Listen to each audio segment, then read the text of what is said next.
செய்யும் தொழிலே தெய்வம்னு சொல்லுவாங்க. ஆனா இந்த ஆழ்வெளி சிப்ஸ் விற்கிறாருல இந்த அண்ணன் வந்து தெய்வத்தால மட்டும்தான் நான் தொழிலே செய்யறேன் அப்படின்னு சொல்றேன். இந்த அண்ணன் வந்து எங்க கடை வச்சிருக்காருன்னா எங்க வீட்டு பக்கத்துல ஒரு கிரவுண்ட் இருக்கும். அந்த கிரவுண்டுக்கு பக்கத்துல தான் கடை வச்சிருக்காரு.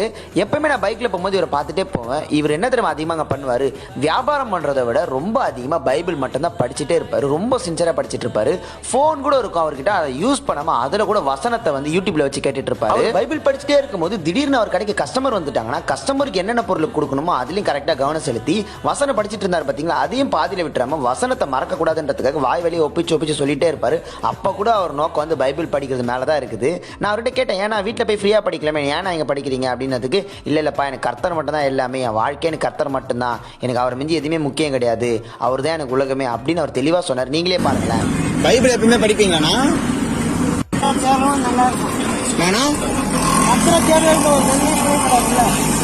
கர்த்தரை தேடுபவர்கள் நன்மைக்குரியவர்கள்,